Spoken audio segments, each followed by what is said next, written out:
noite. Dia de leituras e reflexões. Hoje, só ajeitando a câmera aqui. Isso aí. Hoje, dia 28 de março de 2024. Dia, né? Mais um mês já quase terminando, né? 28. Logo chegando a Páscoa e começando abril. E vamos dando sequência, né, para o texto chamado O Amor Não É um Jogo de Criança. Tá, estamos no mês de abril já falando sobre esse tema. Já de abril, já estou em abril, né? Nós já estamos no mês de março falando sobre esse tema, o mês todo de março falando sobre esse tema. Tá? E é como se fosse uma sequência, né, do mês passado, que a gente falou de um dos sutras do Yoga Sutra, né, que é um texto super importante de yoga. Oi, Carol. Então, mês de fevereiro, eu tô com abril na cabeça hoje, né? No mês de fevereiro nós falamos sobre o Sutra 1.33, que é um texto de yoga, Yoga Sutra, e ele fala especificamente de relações, relacionamentos, né? Quais seriam algumas sugestões e recomendações para nos colocarmos nas relações. Oi, Paula. E ficar com uma mente mais estável e tranquila nas relações. Tá? Oi, Thaís.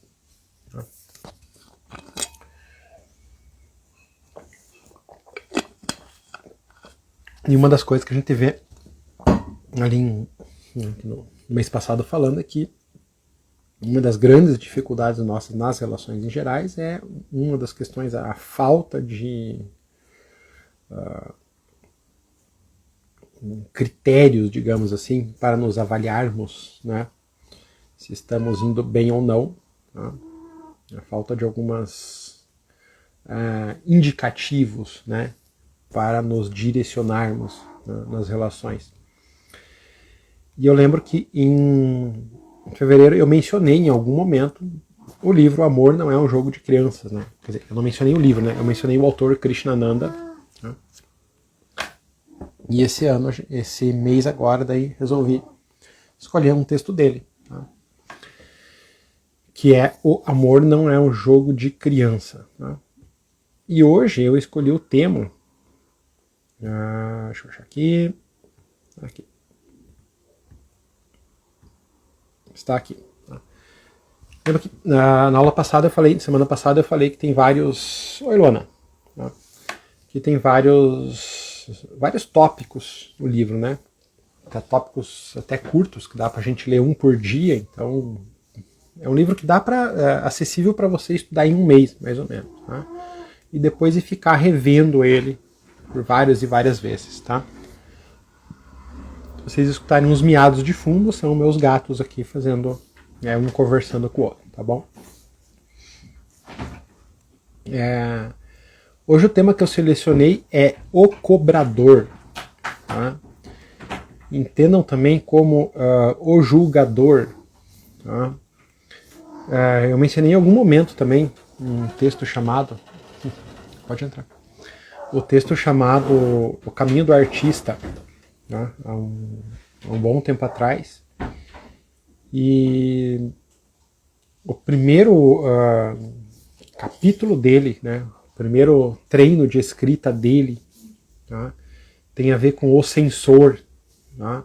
Então, todos esses termos similares aí, o cobrador, o julgador, o censor, tá, se aplicam aqui. Tá? Então, vamos lá. Nas palavras do autor, agora, Krishnananda. Tá? Um amigo meu, terapeuta, na cidade de Oslo, conta a história de um tio que era capitão de navio. Um indiano que trabalhava no navio informava-o de tudo o que fazia. Senhor, fiz tal serviço de acordo com seus alto-padrões. Tá? Nunca fazemos nada que atenda aos nossos alto-padrões, mas estamos sempre tentando. Então, esse primeiro parágrafo ele já diz qual é o tom daquilo que ele vai falar no resto desse capítulo, né, que são altos padrões. Tá? Daí entra o censor, né, o cobrador, o julgador, para cobrar-nos desses altos padrões. Tá? Então vamos lá. Um dos fatores mais fortes que nos fazem acreditar que somos uma pessoa basicamente medrosa e envergonhada é o nosso cobrador. Ele é o outro lado da nossa vergonha. O cobrador está presente para garantir que as regras, os padrões e as pautas dos nossos condicionamentos sejam cumpridos. Quando não o fazemos, nos enche de medo e de culpa. Essa energia impulsionadora vem na forma de vozes interiores que nos dizem o tempo todo, verbalmente ou através de pura energia, para fazermos mais, sermos mais, nos esforçarmos mais e assim por diante. A energia cobradora diz que não somos bons o bastante em coisa nenhuma. Não somos bastante espertos, não somos bastante bonitos, não somos bastante corajosos, não somos bastante o que você quiser colocar aí que funciona na sua vida. Tá? Então a ideia é que existiram certos condicionamentos no nosso crescimento e esses condicionamentos vieram acompanhados de um treino, né, de cobrança. Eles nunca vieram sozinhos, houve condicionamento, só que houve muitas cobranças nesse condicionamento também, para que ele fosse cumprido. E isso gera esse não sou bom o bastante. Não sou bom o bastante, não sou esperto, não sou inteligente o suficiente, não sou bonito o suficiente, não sou corajoso o suficiente. Então a gente sempre está querendo mais e mais e mais e mais e nunca é bom o suficiente por causa disso. Então, o cobrador, né, o tempo todo está nos dizendo o que fazer e o que não fazer. Tá? O tempo todo ele está nos avaliando e nos julgando pelo que fazemos e pelo que não fazemos também. Conduzindo nossa vida, nos condenando e criticando. Tá? Então, né, o cobrador, a função dele é condenar, criticar, né, o censor, assim, ou o julgador, ou censor, ou cobrador, a função dele é essa. Tá? Dizer o que fazer, o que não fazer, avaliar, julgar. Se você fez, ele está lá falando. Se você não fez, ele está lá falando. Então ele vai estar garantindo que as coisas estejam sendo cumpridas, que os teus condicionamentos estejam sendo cumpridos. Esses ataques podem vir de fora ou das próprias vozes da nossa mente. Enquanto criança, ouvimos as vozes dos pais e professores, da religião, da cultura onde a gente nasceu e foi inserido, dizendo, faça isso, não faça aquilo. Você consegue isso, você não consegue aquilo. E nós introjetamos todas elas e traduzimos por eu faço isso, eu não faço aquilo, eu consigo isso e eu não consigo aquilo. Então há uma tradução, né, que a gente vai ver ali. Já chegarei. Em geral, as censuras, os julgamentos e as críticas do cobrador chegaram até nós de alguma maneira não verbal e são tão antigas que nós não as ouvimos como você, mas como eu. Tá? E muitas vezes nem percebemos que é o censor, o cobrador, que aponta o dedo para nós. Dizemos que a vida é assim mesmo ou que é Deus conversando conosco. Tá? Então tem uma coisa, isso aqui o censor vem de muitos e muitos e muito tempo. Né? Começa com as vozes que nós ouvimos, né? Dos nossos pais, dos professores, né? Se nós estávamos numa cultura religiosa, cultura de país, de cidade, de família, tá? Tudo ali você sabe que de algum modo você tem que fazer certas coisas e não pode fazer certas coisas, você consegue certas coisas, não consegue certas coisas. Tá? E no decorrer do tempo a gente troca. Tá? A cultura diz ali, você não pode isso, só que a gente troca, porque é muito novo, não tem condições de se defender de algum modo, troca por eu não consigo isso. Tá? E, como ele diz assim, às vezes a gente diz, a vida é assim mesmo, é assim, foi assim, né? Colocam sempre será assim às vezes, tá? Ou ainda diz que Deus, né? Aí o pior, né? Ainda quem teve a experiência disso, que é pior, né? Diz que eles não falam que é eu quero, você quer, eles falam Deus quer que você faça isso, Deus quer que você faça aquilo, né? Usa tipo uma autoridade muito maior, tá? Então essa palavra Deus, ela já está, como diz o autor aqui, vou continuar, né? Após tantos anos de condicionamento punitivo e moralista, a palavra Deus ganhou péssima reputação, tá? Então usar a palavra Deus já, né, é complicado para isso, mas é muito usado, né? Deus quer isso, Deus não quer aquilo. Tá? Deus quer que você consiga isso, Deus não quer que você consiga aquilo. Tá? Ou você nasceu numa certa condição, porque numa vida passada você fez isso, então você não pode fazer isso, não sei, alguma coisa. Tá? Tudo isso são condicionamentos, tá? Que a gente vai tendo do você pode, você não pode, você consegue, você não consegue. Tá? E isso se traduz depois, quando a gente cresce, em eu não posso, eu não consigo. Tá? Ou eu posso só isso, eu não posso aquilo, fica isso aí. Tá? Em cada um de nós, essa energia se manifesta de maneira diferente e passamos a agir de acordo com certa combinação de vozes interiores e projeções externas. Tá? Enquanto acreditarmos no cobrador, no censor, no julgador, sempre haverá pessoas do lado de fora para confirmar o que ele diz e nos aborrecer. É nessas horas que nos sentimos insultados e desconsiderados, e não nos damos conta de que são meras verbalizações exteriores daquilo que está dentro de nós. Tá? Na real, então, nós crescemos com condicionamento, tá? Que na verdade não é que nós atraímos essas situações, é que nós não temos condições de ver outras. Tá? Nós temos um condicionamento que percebe essas situações. Tá? Por quê? Porque é só isso que eu posso, então isso se cristalizou em mim e eu só percebo isso. Tá? E volto de novo à recomendação, que até preciso deixar anotado para colocar depois para vocês lá no Instagram. Tá? Vou até anotar aqui.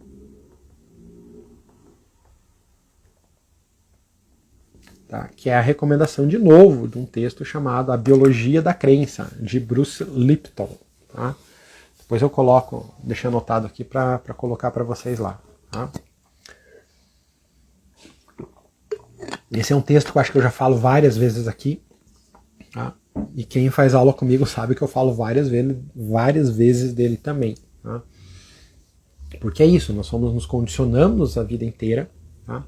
Na verdade, desde quando nós éramos uma célula ainda em desenvolvimento, nós já temos alguns condicionamentos que vêm lá na membrana celular, tal, que nos permitem perceber certas coisas do ambiente ou não. Tá?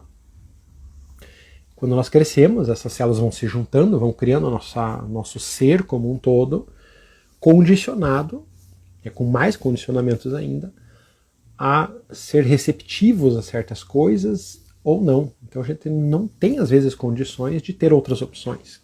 Tá? Então a gente só percebe certas coisas no mundo. Tá?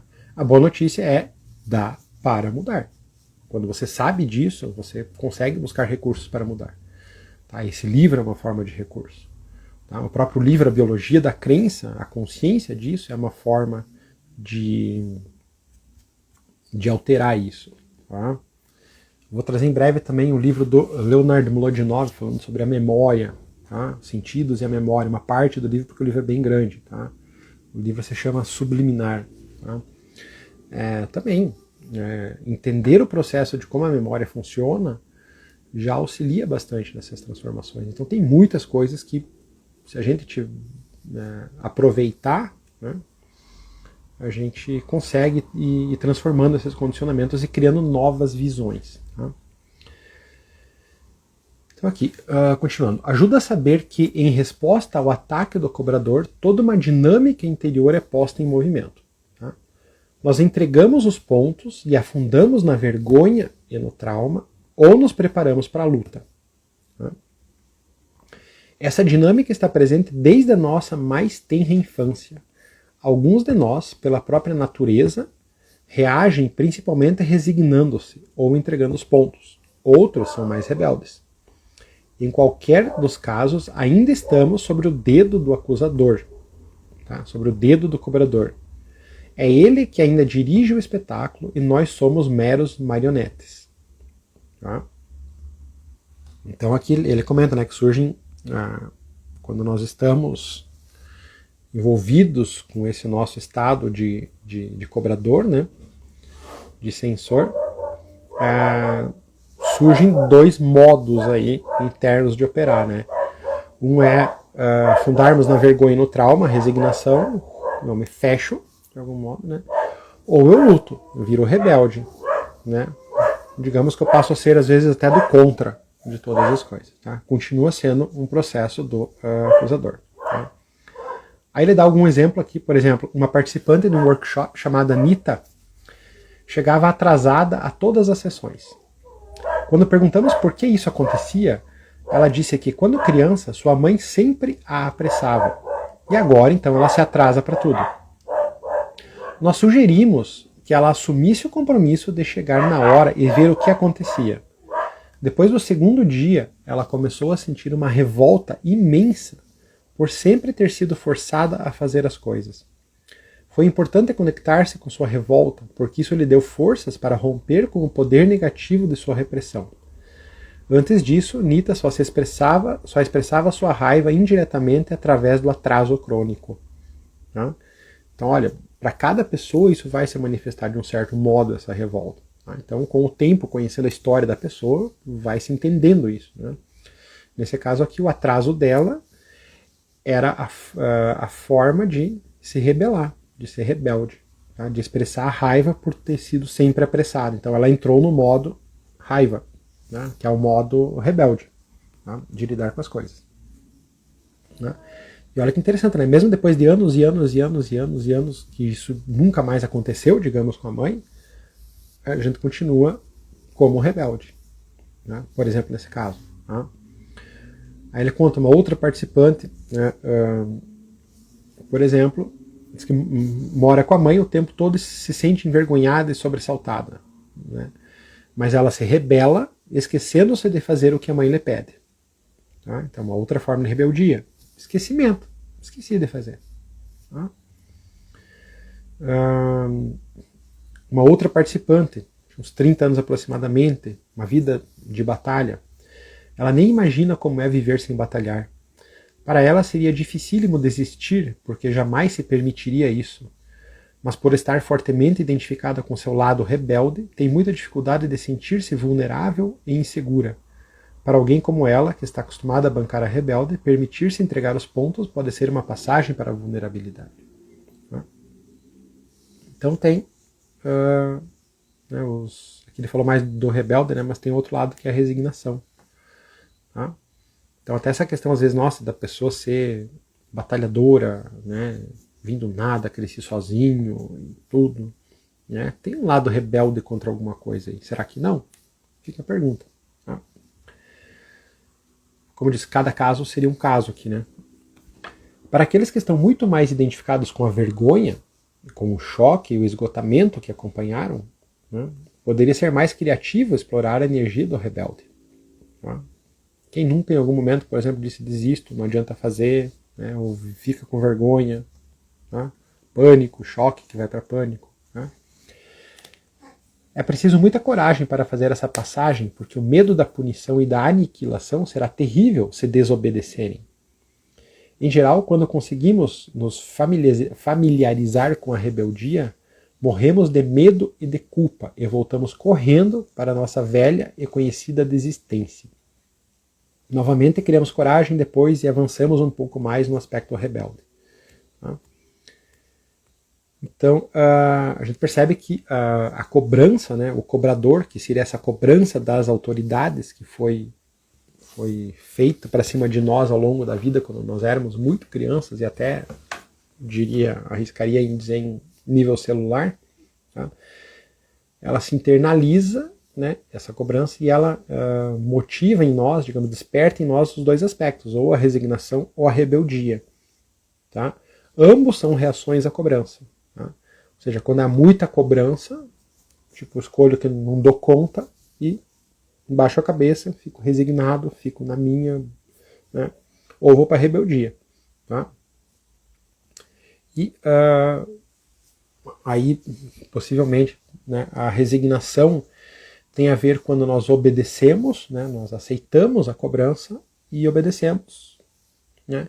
Somos os famosos obedientes, crianças bem educadas. Né? Crianças bem educadas, às vezes, elas estão tanta cobrança que elas já entraram na resignação.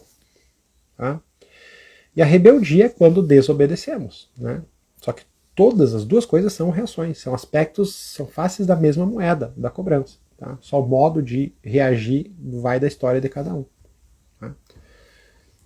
Então, às vezes tem épocas que você precisa ser o rebelde, tem épocas que você precisa ser o resignado, e a gente vai se virando nisso aí. Tá?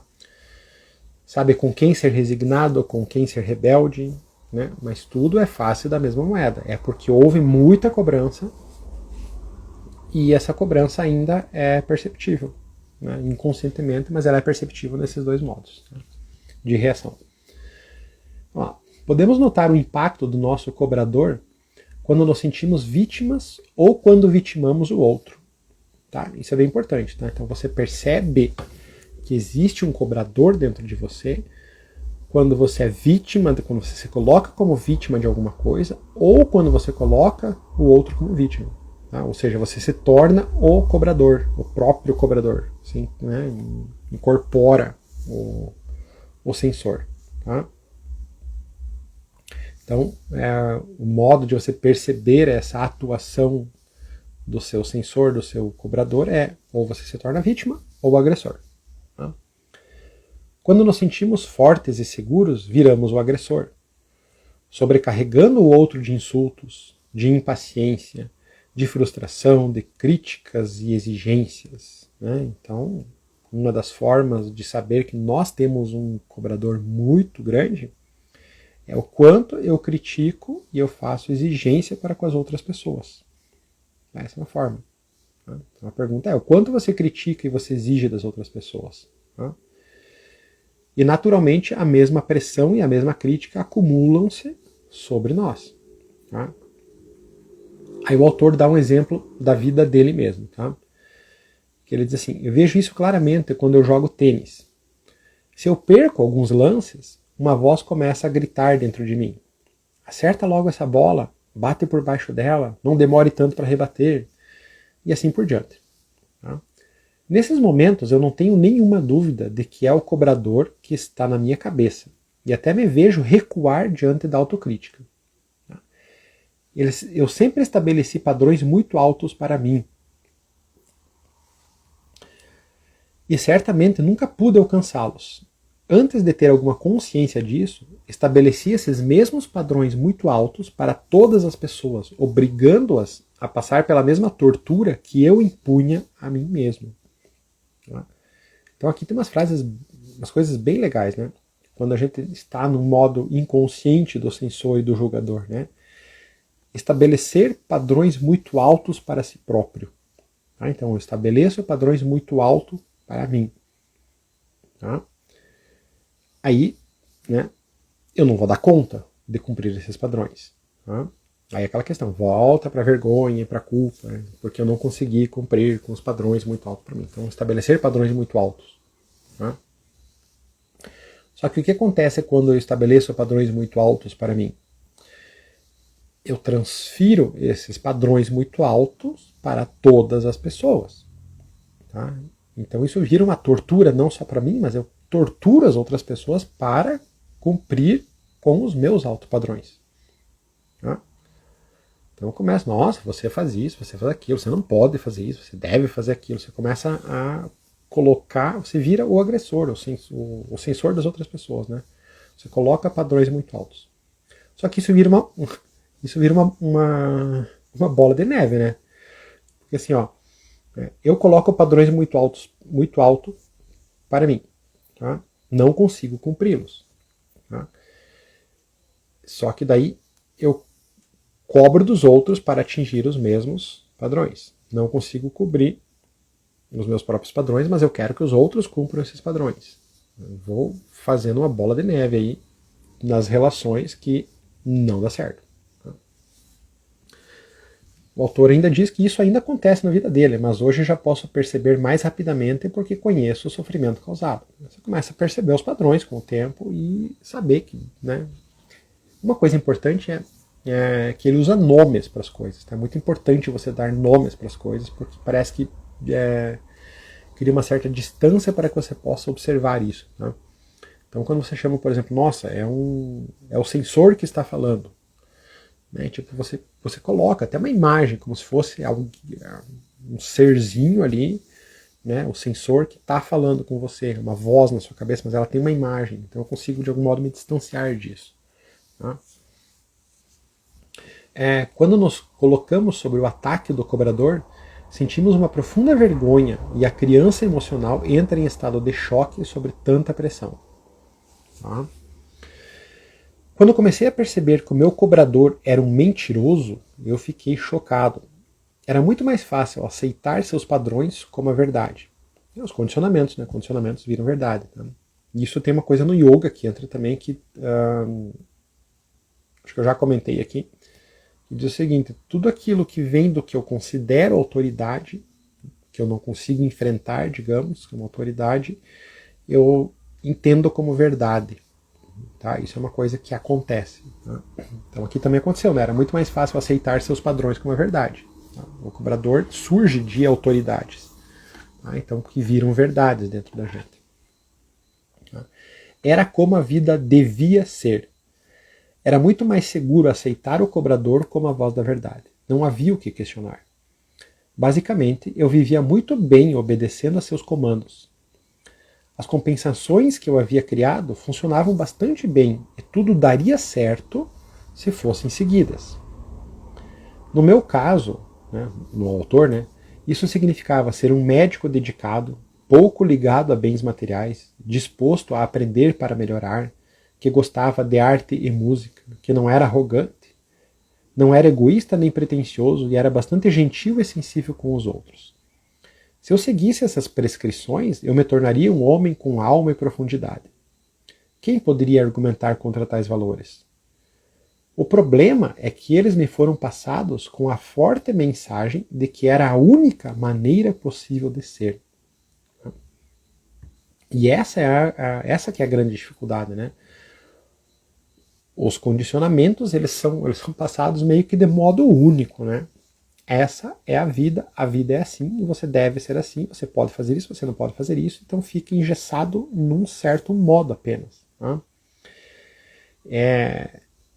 E de algum modo a gente quer que toda a humanidade, que cada pessoa que esteja à nossa volta, se adeque para que a gente possa cumprir com esses altos valores. Tá?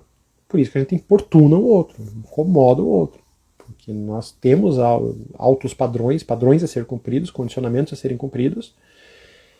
A gente não consegue cumprir, então a gente precisa moldar o outro também para que o outro cumpra com os valores ou, né, ou auxilie de algum modo a gente a cumprir os valores. Tá? O problema é que isso nunca vai funcionar. Especialmente se envolver outra pessoa junto. Tá? E eu digo mais ainda, tá? Se acreditarmos que o cobrador é a voz de Deus, tá? E se nós temos ainda muito o conceito de um Deus punitivo e exigente, será muito difícil você acreditar que esse complexo seja resultado apenas de um condicionamento negativo. Tá? Então a noção de verdade, se o teu condicionamento veio como um uso de uma autoridade ainda muito mais superior, punitiva e exigente, que é Deus, né? Quem que pode confrontar Deus? Né? Você vai ter mais dificuldade de aceitar que foi um condicionamento apenas. Tá? A noção de que é verdade a vida assim é mais difícil ainda. Tá? Isso é a experiência do autor falando aqui com a gente. Temos de aprender a encontrar os próprios valores e padrões. Tá? Uma das recomendações do autor nesse momento ele fala de um livro, tá, que é A Educação da Pequena Árvore, do Forrest Carter. Tá? Existe o filme, tá, para quem quiser ver. Não sei se é equivalente ao livro é porque sempre filme e livro são um pouco diferentes na história. Né? se ele é mais fiel se o filme é fiel ao livro. Tá? Mas ele recomenda que a gente estude, que leia esse texto, A Educação da Pequena Árvore. Tá? Que ele diz que é um excelente exemplo de uma criação onde o censor ele não surge de uma forma opressiva. Tá? Ele fica mais, é uma criação mais com autorregulação. Tá? Com mais amor, mais entendimento e menos cobrança. Tá? Sem confiança e sem amor, precisamos de compensações e fazemos concessões para alcançar os padrões que nos foram impostos. Né? Então, sempre que você está fazendo compensação ou concessão para alguma coisa, olha, se não tem um padrão que você aprendeu que tem que ser assim, né, e que está precisando cumprir com esse padrão. Tá? Aprendemos a ouvir os outros e não a nós mesmos. Tornamo-nos escravos do nosso cobrador. Existem muitas maneiras de compensar isso. Podemos nos exibir, querer impressionar, disputar poder, controlar, né? Controlar os outros, controlar as coisas. Né? Podemos cultivar e nos identificar com papéis que nos façam sentir que somos bons. Né? Então a gente às vezes busca algumas coisas que faz, nossa, olha como eu sou bom, estou cumprindo isso, estou cumprindo aquilo, né? Talvez você vá até trabalhar num local que tenha, cumprir metas e... Esqueci outro nome que tem, mas né, você tem que cumprir metas. Né? Ou você entra... porque daí, né, então nos prendemos a esses papéis e não temos mais de sentir vergonha, né? Mas a vergonha está sempre no fundo. Quando eu não consigo cumprir isso, surge a vergonha e a culpa. Né?